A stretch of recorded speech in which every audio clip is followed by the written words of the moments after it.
Njalo okuyena ke umuntu ozama noma owenzayo lokwenza mhlambe kube ukuthi uyakhicisa utholakala kuyena ephethe idakamizwa okanye ke asebenziseke nezikhali okanye ukuhambisa zona ke izikhali okungekho semthethweni. Uyakuzwa lokho? Ngiyakuzwa. I can hear that. Constable, your evidence in chief is to the effect that you had knowledge that Gwabeni had used a firearm to shoot at Snako. Do you confirm that? Wena ke ukuya ngobufakazi bakho ke ubukwazi lokho ukuthi uGwabeni ubephethe isibhamu esetshenziswe ke ukudubula uSnako. Njengoba bengishilo ukuthi isibhamu asisebenzisile nganginolwazi kodwa ngangenalwazi ukuthi usisebenzisa kanjani nobani. As I have already said that the firearm that he had used, I had the knowledge of that firearm, but as to how he uses that firearm to whom, that is information that I was not privy to or I didn't have knowledge of. Is it also correct that you refer to the accused, that is accused number 4, as one of his inkali? Okay, wathi ke uma ukhuluma ngomangalelwa wesine wathi uyinkali. Igama elithi inkabi bengakaze ngilibi. From a box full of goodness to a breakfast that keeps a nation going. From the bowl that started it all to the great in your story. Here's to 100 years of nourishing great starts. Ke ubukwazi lokho ke ubufakazi bakho ukuthi ubukwazi ke ukuthi lona umangalelwa oqala ube ingxenye yezidakamizwa kanye. Ngazile ngaze ngaye. Yes, I knew about it and from him. That knowledge came from him. Irrespective of where it came from, but you had knowledge that he was dealing in drugs. Ukuthi ke yayiqhamuka kubani ke okanye la liqhamuka kubani lolu lwazi kodwa ke ubukwazi kahle ukuthi ube dealer ngama drugs. Obvious mase kutshelile ukuthi ngangiboshwe into efana nale senginolwazi. Now, it is obvious that after he had related to you that he had been arrested for such and such an offense, you end up having that knowledge. Is it also correct that you told this court that upon entering in the bedroom, you found accused number 3 in possession of a firearm? Ngabe kubufakazi bakho ke ukuthi okanye kusobala ukuthi umungena kwi-bedroom wathola umangalelo wesithathu ephethe isibhamu. Yes, yes. What type of a firearm was that? Obephethe isibhamu esinjani? Lohlobo le 9mm. It was a 9mm. You also mentioned that there was a .38 pistol. Uye wakusho nokuthi kwakukhona ke ne.38 pistol. Yebo. Yes. Who was in possession of a .38 Ubani pistol? obephethe le .38 pistol? Uma ngifika uMuzwa yinikeza uGwabini. When I got there, Muzi gave it to Gwabini.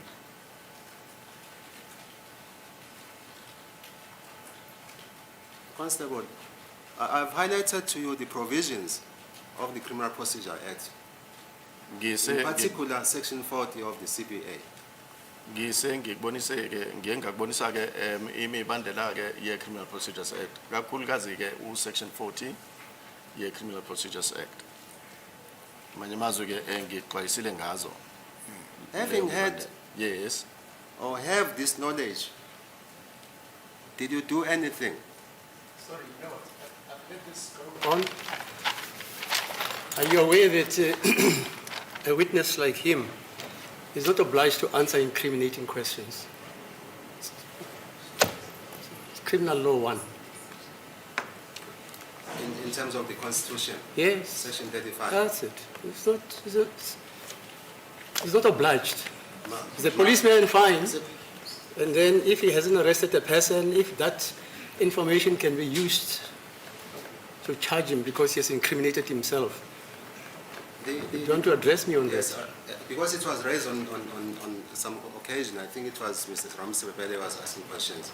I had to revisit Section 35 of the Constitution. No, but I'm asking you.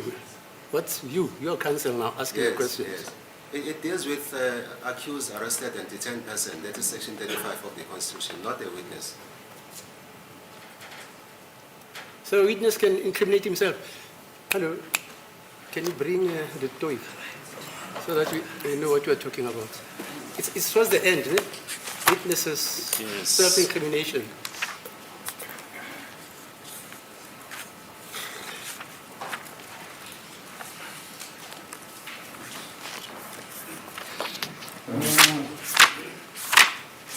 Now go to the section of witnesses. Towards Yes. the end. I'm on it, my lord. Okay. Hello. It's section 203. What does it say? Witness excused from answering incriminating question. Yeah. It says, no witness in criminal proceedings shall, Yes. except as provided by this act or any other law, be compelled to answer any question which he would not, or on the 30th of May 1961, have been compelled to answer by reason that the answer may expose him to a criminal charge. Yes, that's how I understand the law. So, what's your view, Mr. Malo?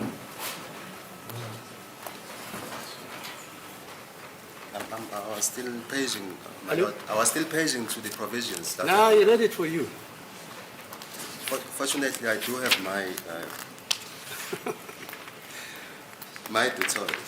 If I can quickly.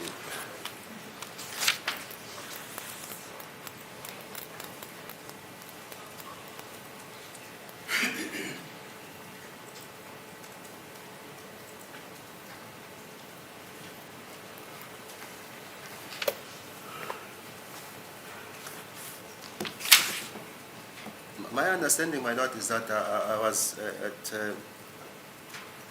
liberty to ask him questions because he's the one who raised these issues. So I'm supposed to cross-examine him. So So he can self-incriminate himself, is that what you're saying? not unless if he says he does not No, want but to answer. this court This court, has yes. to see to it that the law is upheld. Yes. So I can't let a transgression which this witness is asked to walk into without warning him. Of course, I can tell him that if you want to answer that question, you're at liberty to answer it, but Yes. you must know your rights that as a witness, you're not a compellable witness to incriminate yourself. That's what the law says, not me. Yes. I think he can be forewarned before he answers the questions, if he wants to answer the question. Mr. Balui, just bring that, because that section is clear. I don't even have a choice.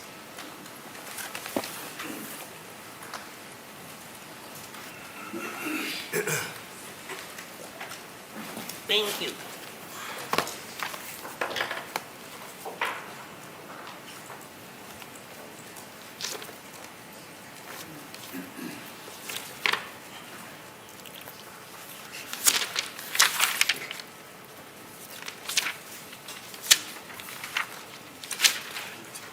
On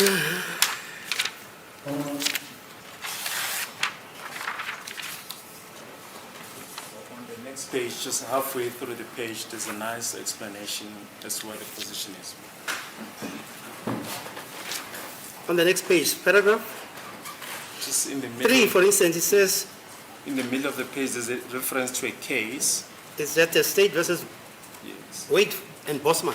I think so. Just in the middle of the Okay, but you see, paragraph 3 says the privilege against self-incrimination falls away only in respect of the specified offense and the relevant competent finding. If the prosecutor does not specify any of the offense, the privilege remains in place to the full extent. Once an offense has been specified, the privilege can only be claimed in respect of another offense.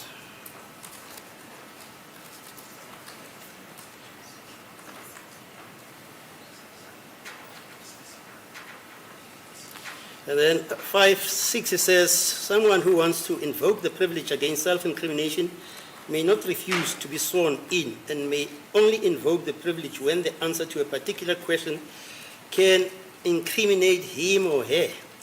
Then they quote the case of R versus Hitt, 1937. And then, of course, the other one. Is that what you're referring to, sir? Indeed, my lord. You heard what the law says, not what Ratam Patling says.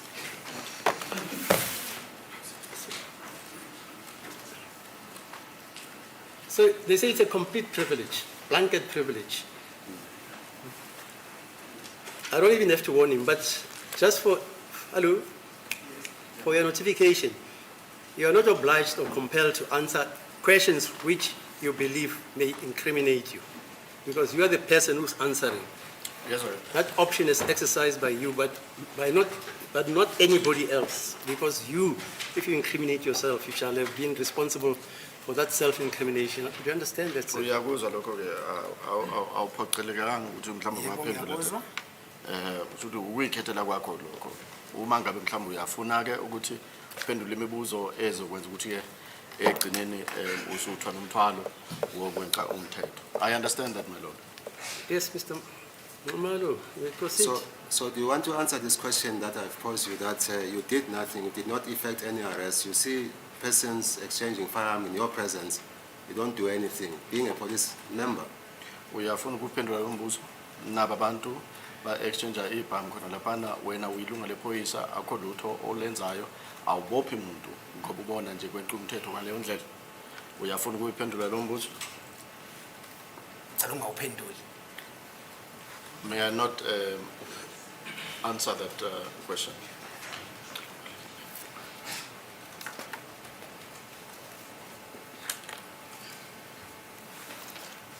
From the information or knowledge that you had,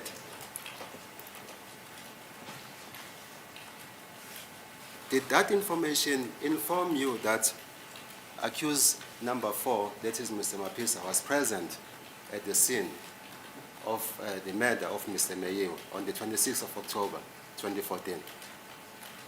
Unalolu lwaziyo ukuthi ummangalelwa wesine ube khona lapha endaweni yesigameko la kwabulaleka khona-ke uMeyiwa. Uma ukhuluma ngendawo yesigameko ukhuluma No. ehostel la bengikhona noma Sir, ukhuluma la. Please try to appreciate the question that I'm asking you.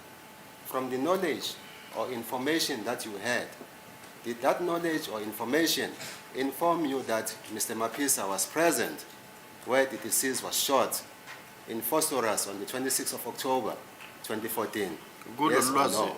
Owalithola-ke wena uqhamuka kulolu lwazi-ke ngabe lolu lwazi-ke lwaluthi-ke ubaba uMaphisa ube khona lapha endaweni yesigameko eFosores la kwadutshulelwa khona-ke uSenzo Meyiwa.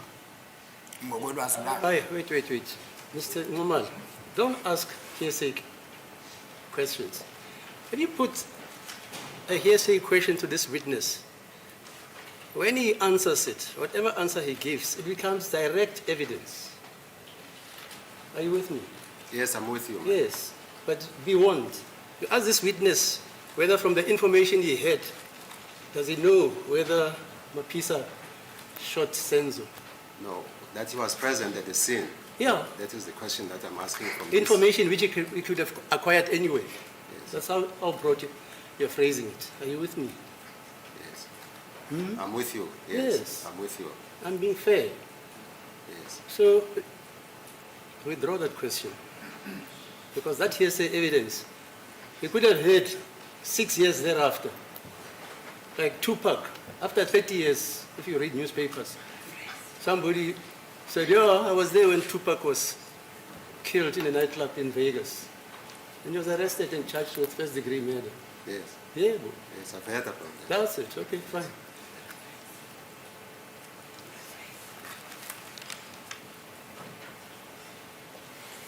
Yes, Mr. Mamalo? This information or the source of this information or knowledge, were you the source of this information or somebody else informed you about what you are telling this court? Yabona le tshela inkantolo kuyi information iqhamuka kuwena okanye khona umuntu ke owa ekunikeza ke leyo information when lolo lwazi. Ekuqaleni ulwazi lokuthiwa nginikeza ukhiye, ulwazi olusuka kimi lolo ukuthi uye owanginikeza ukhiye. Akusilo ulwazi olusuka komunye umuntu, uye owanginikeza mina. Firstly, where the keys are concerned, this is not information that was related to me pertaining the keys. He is the one that gave me the keys himself. No any other person told me that he actually gave me the keys. When you were traveling in this state motor vehicle, were you traveling alone or there was another police officer who was booked with you to use the vehicle when you were attending the event at the sports field? Mauya kule event ebekwi sports field usebenzisa le moto yombuso. Wawuhamba wedwa okanye kwakhona ke elinye iphoyisa lalihamba nawe? Angihamba ngedwa. I was alone. When you were proceeding to Johannesburg at the Carlton Center and thereafter to Phosphorus Hostel, did you complete the vehicle register? Wayigcwalisa i-vehicle register ngenkathi ke uya e-Carlton Center ukusuka lapho ke wase uya e-Phosphorus wayigcwalisa ke i-register. But once again, we are back to section Yeah, 203. I mean, it's an offense for a police officer to drive a vehicle without annotating in the motor vehicle register his destination from where to where and annotating the number of kilometers. That's self-incrimination, Yes. as we're discussing. So why do you repeat? So you the can very answer. thing? Hello? You can answer the question. You can answer the question. No, but the law says it's not compellable. If he doesn't answer, At what time of the day did accused number 4 arrive at the hostel? That is Phosphorus Hostel. Umangalelwa wesine wafika ngobani isikhathi khona lapha ne-hostel? Anginalwazi lwafika ngobani isikhathi. Aye. Ngambona ngalesikhathi esenginikeza ukhiye kwazi ukuthi kwakulate. Ukuthi wayefika emini noma wayefika entambama, isikhathi engikhumbula ngaso yilesa nginikeza ngayo ukhiye. The only time that I can remember is the time that he handed over the key to me. As to whether he arrived early or late at the hostel, I don't have such knowledge with me. But that cannot be correct because your evidence in chief is that the first time that you saw accused number 4 was when he entered the bedroom with accused number 5. Actually, ke ukuya ngobufakazi wabuzwa bona okanye owanikeza ngenkathi umshushisi mibuzo wabona umangalelwa wesithathu nomangalelwa wesihlanu bengena kwi-bedroom. Didn't you say that in your evidence in chief? Wakusho lokho kwi-evidence in chief yakho. Ukumbona kwami ngizwe ngathi mhlawumbe angazi noma ngizizwanga kahle sikhuluma ukuthi wafika ngobani isikhathi. Shuthi zama ukuthi wafika nini ehostela, ukuthi wayefike nini noma wayekhona emini noma wayengekho emini, angeke ngazi ukuthi wayefike ngobani isikhathi. If I heard Ngizama your question ukuqinisekisa clearly, ukuthi mina ngakwazi ukukhuluma naye ngesikhathi enginikeza ukhiye. if I heard your question clearly, you asked about the time. As to what time he arrived, whether he arrived early or late, that is something that I cannot confirm. Safe to say that at the time or at the stage that he gave me the key, I was then able to communicate with him. At the time when he gave you the keys, had he been introduced to you by Gwaben? Ngenkathi kunikeza ikey obese seke introduce kuwe uGabeni. Ibisiphelile yonke uma uqala i-introduction beyenziwe emini. Nakhona mayebuya ubuyile wahamba. Akubeke nje ukuthi wawukhohlwa ukhiye mabehamba. Uma ngakutshela nje. That introduction had taken place in the day already, and then there was stage that he went away and then came back. And let me put it clearly, he forgot the key. Ngokubuka kwami ngoba bamfonela sekufune ukukhiye. Based on my judgment, he forgot the key because he was then phone called at the time that the key was now needed. Uma ngibhekile kwangamela unikeze mina ukhiye kwakumela ushiye kuGwabini. Now, how I observed it, he wasn't supposed to have given me the key. He was supposed to have given it to Gwabeni. Maybe let me ask the question the other way around. When Gwabeni introduced accused number 4 to you, where was accused number 4 in Gwabeni? Ngenkathi uGwabeni ke introduce umangalelwa wesine kuwena. Babe kuphi? Sengisho ukuthi ke uGwabeni naye umangalelwa wesine. Sase hostel. We were at the hostel. Where exactly at the hostel? Kuphi kahle kahle ehostel. Kuyiphi indawo ngaphakathi ehostel okanye ehostel. Ngicabanga ngaphakathi yonke introduction yayenzelwe ngaphakathi la ku open space umuntu engangamazi mayefikile lapho ngangimbona lapho sasidibana naye lapho. Now, I think inside of the hostel, in an open space, whoever that had come there, which I didn't know, they were also there in that open space in the hostel. Did that introduction took place at the time when you arrived, or it took place later? Leyo introduction yenzeka nini ngenkathi ufika okanye emva kwesikhathi usufikile? Babunquma la ngeke ngithi lo bam-introduce maybe ngo-4 noma ngo-5 noma ngo-1. Babu Ngumalo, I cannot say that this one in particular was introduced at 4 and that one at 5 or at 1 o'clock.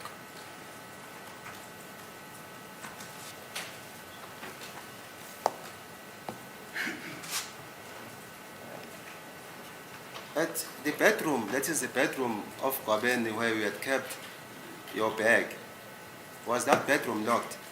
Bedroom ka Kwabeni la uye wabeka ibhegi yakho khona iyayivale okanye yayikhiyiwe.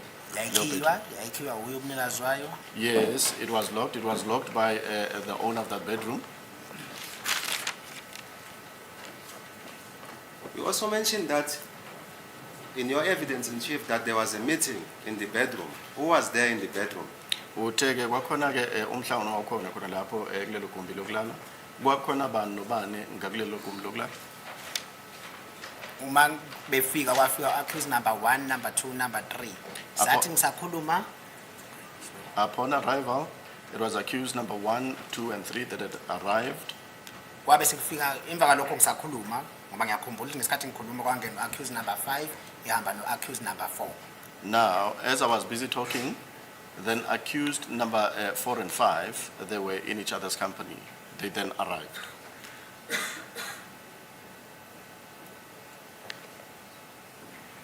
You told this court that you were asked to leave.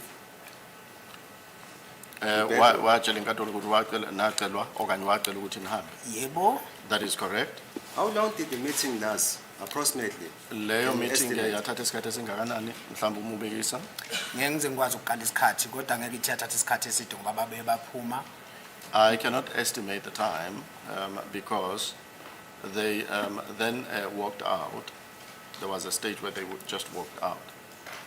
At the time when there was a meeting in the bedroom, was the door closed or open?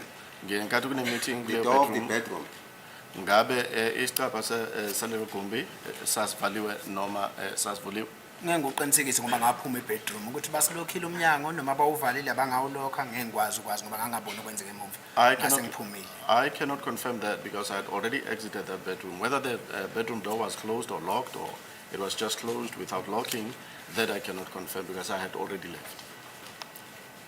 So you exited the house completely, Waphuma endlini yonke usho ukuthi or you remained in the kitchen? Ngaphuma Okanye wahlala, ebedroom waphuma ngangena ngaya main hall. I exited the bedroom and went to the main hall. You stood at the main door, Main hall. or main hall. Exited the bedroom and then went to the main hall. So you cannot say whether the bedroom door was closed or it was open. Usho ukuthi ke awukwazi ukusho ukuthi lo mnyango ke okanye leso sicabha sasivaliwe okanye sasivuliwe. Ngeke ngikwazi ukukhulumela ukuthi bayasilokha kodwa ngiyakhumbula ukuthi mangiphuma uma afika wayongena yena. I cannot confirm whether the door was locked. Ubani Mafika? Accused number 2.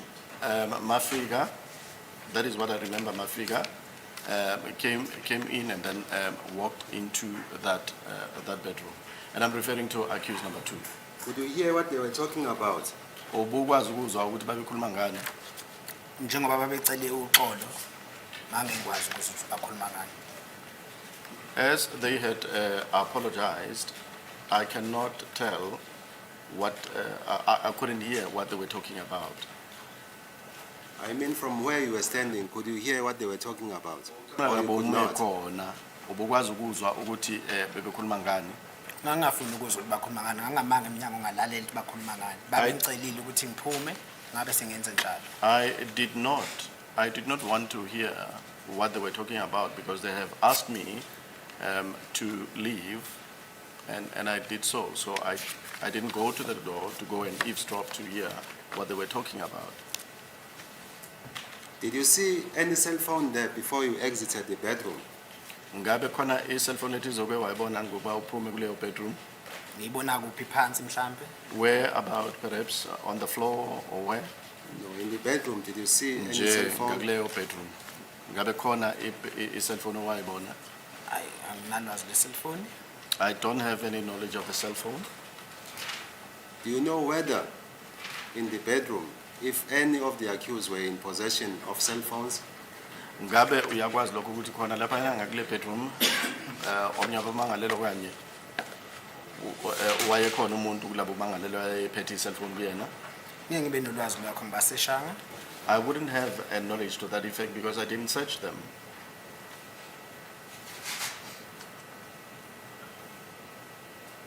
I'm instructed by the accused that he was not at the hostel on the 26th of October, 2014. Mangalelo kusho njalo ke. Mangalelo wesine ukuthi yena bekengekho ehostel nge-26 ka-October 2014. Mina kodwa ngambona wanginikeza futhi ukhiye wemoto.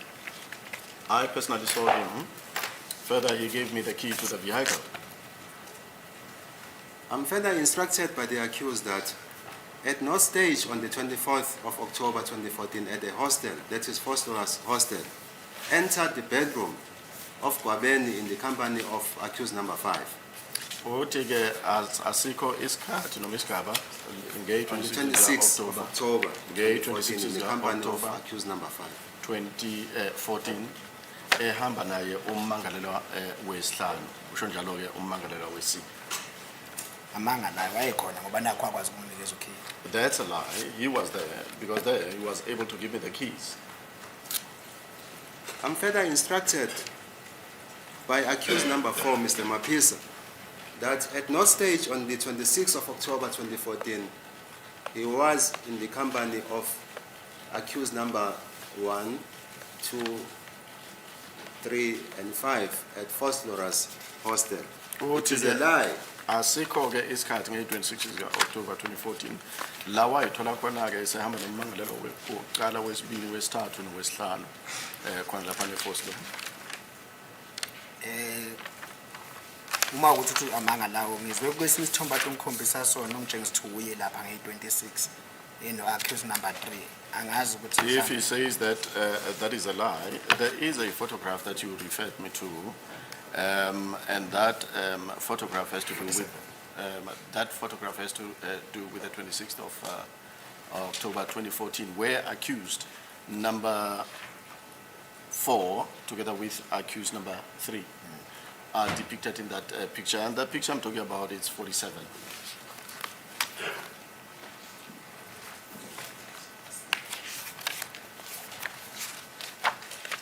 I was referring to the hostel. It denies being in the company of accused number 3. In fact, accused number 1, 2, 3, and 5. At Foster's hostel, where you say you met them. Uyaphika lokho ke ukuthi uke wayithola ke enommangalelo wokuqala wesibili wesithathu nowesihlanu khona lapha na ehostel lokho uyaphika nge-26 October. ehostel ayistradini. At the hostel, not at the street. At the hostel. Ehostel. ehostel awafika wanginikeza ukhiye mina mayiqeda ukungena bahamba emva kokuphela kwe-event bahamba ngephutha wahamba nalo ukhiye ngoba kwazi wafonela uzabuya azowuletha. At the hostel, he gave me the key. Personally gave me the key. After the event, they left. They left because he was then later on phone called because it appeared that he had left with a key. And then they came back and brought the key.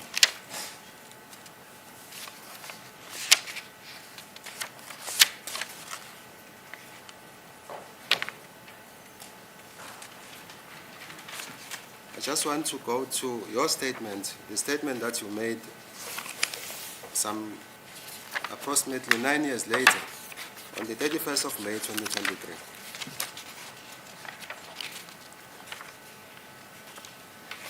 There's a paragraph that is of interest.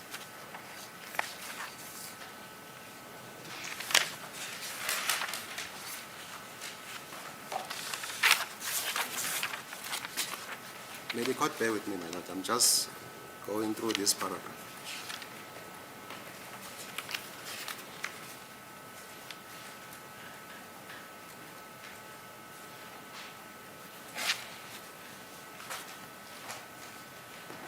Yes. My lord, it is on page 1, 2, 3, paragraph 7 of the witness's statement.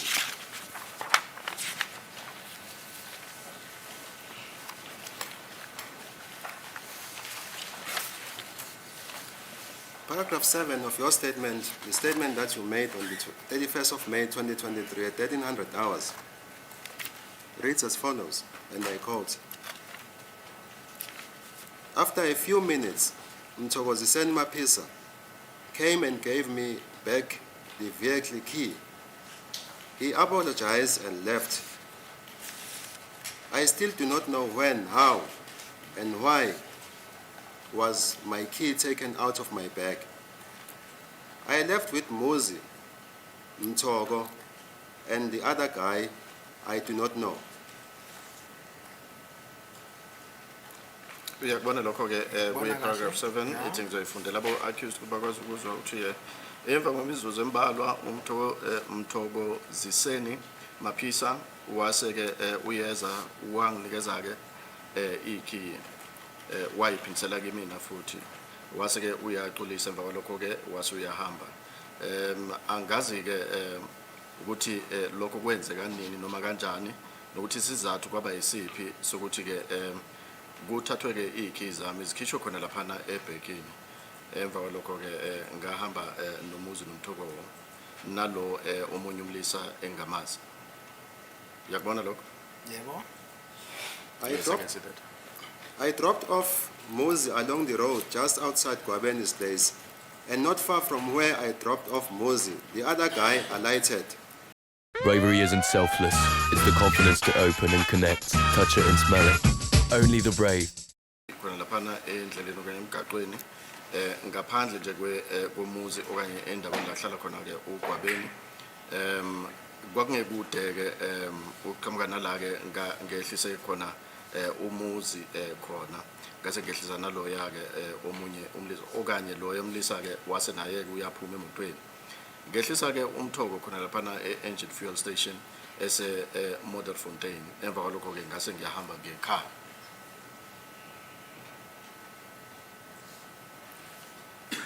The Mthokoziseni Mapisa that you referred to in paragraph 7, is it accused number 4 before court?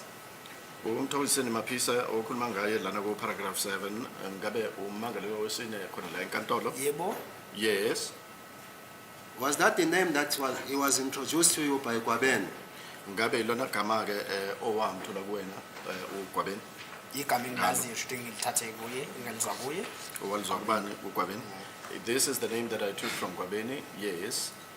Just to refresh on this, you said you did not know accused number 4 before the 26th of October 2014. It was the first time that you met him when he was introduced to you by Gwaben. Uthi ke ubungamazi umangalelwa wesine phambi kwe-26 zika October 2014 waqala ukumazi ngenkathi ke uGwabeni kuba uyena ke ozomthula kuwena.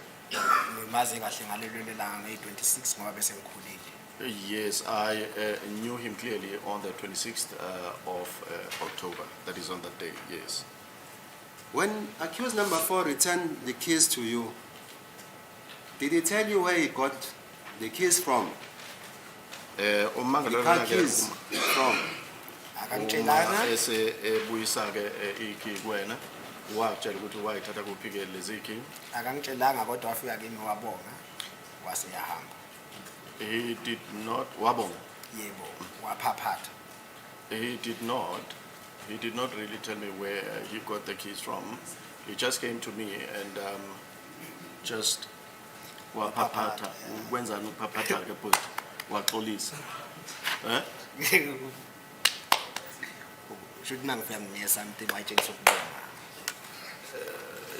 Your Lordship, I was just trying to understand phaphata, whether it was to apologize or to be grateful. But he just sort of slapped his hand like that. Did you ask him where he got them from? These were not just ordinary keys. They were the keys belonging to the state vehicle. Did you ask him? Kwangenasidingo ngithiwa isebongile waxolisa. There was no need. He apologized and also showed his gratefulness, or perhaps, yeah, he apologized. Yes, I So do. there was no need. Yes, I do understand that, but you have been looking for these keys. Some people were found to locate the keys, and all of a sudden, accused number 4 appears. He apologized for having taken the keys. Did you ask him where he had taken the car keys from? Wambuza yini ukuthi lezi keys emoto wayithatha kuphi, uyithole kuphi. Kwaphela ke kwase sekukhona nabantu abafonelwa. Kanti ke egcineni nangomangalelo uyeza uletha lezo key kuwena. Azange umbuze ukuthi uyithathephi, okanye uyithole kuphi lezi key. Kwangenasidingo sokuthi ngibuze yena ngoba ayisengitshelile ukuthi uGwabeni bafonele ukuthi ezenokhi. Ngangeke mayifika ngoba ngangazi ukuthi beza nawo. Mayifika nokhi enginikeza. Kwakuclean ukuthi uthathile mhlawumbe lokhi osebenzela usebenzise khona engenalwazi la khona. Kodwa ngoba ubuyisile wanika wona. Ngase ngihamba ngase ngitshelile vele uGwabeni ukuthi ngiyahamba ngifuna ukuhamba. There was no need because Gwabeni had already called him to say that he should bring the keys. And he took the keys and he went wherever, or used it wherever he wanted to use the key. But eventually he brought the key and I took the key and I said, now I have to go. How did he arrive there on his return? Did he arrive on foot or he was traveling in a motor vehicle? Wafika kanjani mase kefika ke? Bekehamba ngeenyawo ke ubehamba ngemoto. Angifuni ukumsukela ngicabangele ngoba ngangaphakathi ehostel angekho ngaphandle. Ungena ehostel wangena nje ubengena ehostel endlini. So ukuthi ngayoyisuka kuphi ihambe ngemonto ngeke ngize ngimkhulumele kulokho anginalwazi ukuthi ayikuphi kodwa ngiyazi ukuthi ayiqhelile. Well, I would not want to estimate or perhaps guess as to where he was. I know that he was away or he was far away, but I cannot then speak on his behalf as to whether he used a vehicle or he walked, because I was inside of the hostel during the time of his arrival. Is it also correct that you told this court that you also inspected the bag to check if the firearm, the state firearm, was there? Ngakubekho ke ukuthi uye wasearcha ke le bag yakho ke uqinisekisa ke ukuthi isibhamu somsebenzi sisekhona ngakuleyo bag. Cha angididekile uma lo ngithe isibhamu ngasithatha kuGwabeni wanginikeza ngaphakathi then angasihosta kimi angisifaka ngebhegini. I am not confused about that. I said that the firearm, I took it from Gwabeni, he gave it to me, and then I holstered in my possession. The vehicle keys remain in the bag. Keys emoto izona ke ezasala ngasebhekini. Ngangazi ukuthi isebhegini. Ubungazi. Bengazi ukuthi isebhegini. Ubuwazi lo. I knew that they were inside of the bag. Where was this bag? Ibekuphi le bag? Ibiserumeni likaGwabeni. It was inside of Gwabeni's room.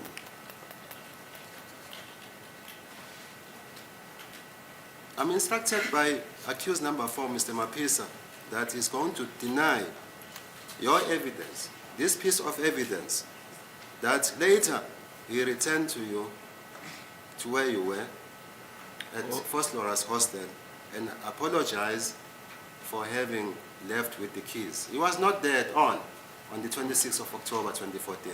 Uthi uzophika ke ilokho angitshele khona ke ubaba Mapisa uthi ngitshela ukuthi uzophika lokho ukuthi yena ke waphinde khona lapha na ehostel bazokunikeza ikey.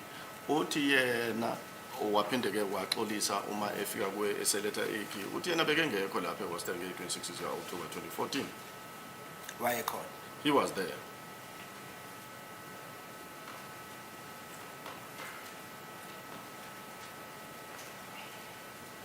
The person that you make reference to as Mtogo, is it in that paragraph? That is paragraph 7 of your statement. Is that the brother you referred to as the brother of accused number 4? Ngabe lo muntu okhuluma ngaye lana othi umthoko oqhamuka ovelela khona la kule paragraph 7 uyena lo mthoko othi umfokabo Mangalelwa wesini. Uye bengikhuluma ngaye ngizwe ngayo ukuthi akusiyena umfowabo kaMangalelwa. That is the very person that I was referring to. I heard it from him that he is not from Ban. Yena ubaba advocate. Or I actually heard it from you that he wasn't the brother to accused number 4. But that is the person that I was referring to.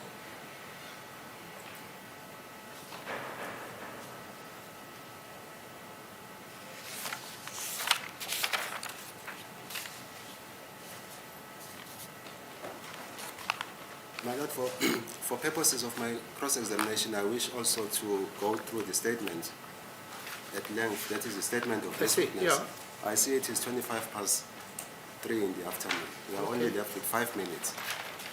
I'll request that the matter be rolled over until tomorrow Okay. for further cross-examination. Thank you. Mr. Mapisa, Baloi.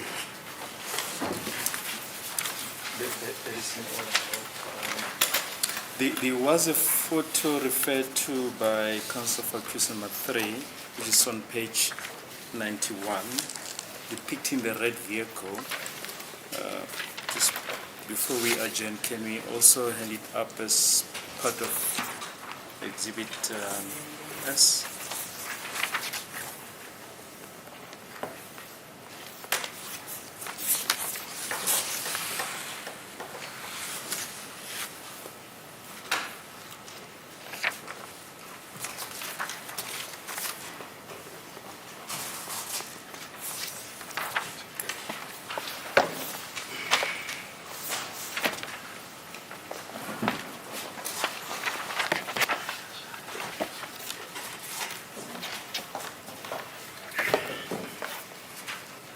Okay, the court will adjourn until tomorrow 10.